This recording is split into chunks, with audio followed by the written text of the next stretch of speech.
자, 23강과 24강에서는 이 전체 구조와 시공간 흐름을 살폈다면 지금부터는 이 사주팔자를 분석할 때 매우 중요한 월지의 시공간 방향에 대해 살펴보겠습니다.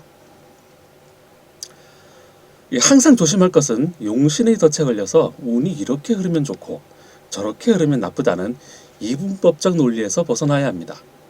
절대로 흉하고 절대로 길한 일은 세상에 존재하지 않습니다. 길 속에 흉이 있고 흉 속에 길이 있습니다. 길흉이 공존하는 이유는 음양이 공존하기 때문입니다. 밤이 있어야 낮이 있는 것과 같습니다. 이 시공간 방향에 맞춰서 반응하는 것이라는 생각을 머릿속에 각인해야 사주팔자를 쉽게 판단합니다. 대운의 흐름을 살펴봅시다. 남자는 대운이 신유술 해자축으로 흘러갑니다. 이 미월의 시공간에서 자연은 무슨 일을 할까요? 잘 모르겠으면 지장간을 살피면 금방 이해합니다. 미월은 여름입니다. 그리고 지장간에 정을기가 있습니다. 묘오파로 작용이 발생하고 기토로 저장하는 시공간입니다. 이 을목의 좌우확산 에너지가 정화의 수렴 에너지에 의해서 그 활동이 답답해집니다. 이런 작용이 묘오파와 같은데 이 자연에서 그렇게 하는 이유는 만약에 을목이 좌우로 펼치기만 한다면 이 열매를 맺을 수가 없기 때문입니다. 봄에 을목 새싹이 계속 좌우로 펼치기만 하면 단단하게 뭉쳐서 열매를 맺을 방법이 없기에 반드시 병화로 확장하고 정화로 수렴해서 을목을 똘똘 뭉치기 시작합니다. 그 최종 결과물은 이 철저하게 똘똘 뭉쳐진 신금 열매이자 시종자입니다. 시종자를 완성하는 과정의 중간 단계인 미월에 1차적으로 을목을 정화로 움직임을 제한하면서 단단하게 뭉친 후 기토에 저장하는 겁니다. 자, 그것이 바로 미월의 과일의 부피를 완성한 열매이고 신월에 이르면 열매의 테두리를 단단하게 만들기 시작합니다. 미월은 풋과일이라면 신월은 과일이 거의 완성되어가는 시공간입니다. 미월의 자연에서는 이런 작용을 하는 겁니다. 따라서 자연의 일부인 인간도 반드시 이런 일을 해야 합니다. 해묘미 삼합운동인 성장운동을 마감하고 열매를 완성한 일에 집중하여 목화에서 금수로 넘겨주는 역할을 해야만 합니다. 소위 거래의 장이 열리는 겁니다. 반대로 축월에는 사유축 삼합운동인 수렴운동을 마감하고 금수에서 목화로 성장운동으로 돌려주는 거래의 장이 열리는 겁니다. 축토와 미토의 지장 간에 동일하게 기토가 있어도 그 방식이 전혀 다릅니다. 미토는 성장을 완성하여 거래하고 축토는 결실을 완성하여 거래합니다.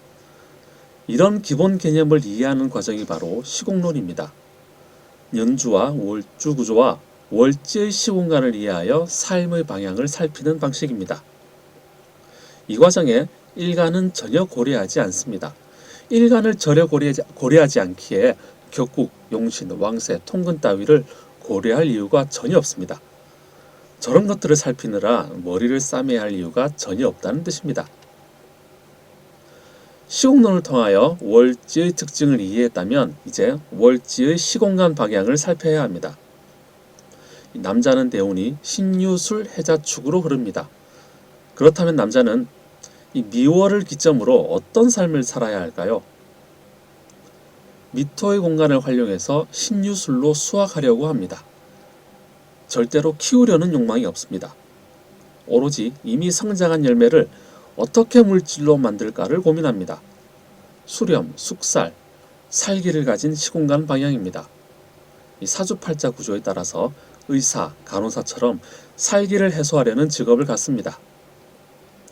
이미 사주팔자 원국에서 을병경 조합으로 이 물질에 지대한 욕망을 가졌는데 대운까지 그런 삶을 살도록 요구하는 겁니다. 따라서 절대로 직장 생활을 하거나 무언가를 기르는 행위를 하지 못합니다. 교육, 공직으로 어린 싹들을 키우지 못합니다. 또 이 살아있는 생명체를 기르는 행위도 못합니다. 하지만 삶의 방향은 단조롭습니다. 사주팔자 원국에서 돈을 벌라는 숙명을 가지고 태어났고 대운도 그런 삶을 살도록 요구하기 때문에 이 생각과 행동이 일치합니다. 여자 사주의 월지 시공간 방향은 어떻습니까? 오사진, 묘인축, 화목으로 초년부터 중년까지 흘러갑니다. 원국에 정해진 을병경 물질 추구 조합과 방향성이 동일합니까? 다릅니까? 다릅니다. 남자는 이 수학을 위주로 하는 삶을 살아가지만 여자는 수학하지 못하고 이 화목으로 키우는 역할에 충실해야 합니다.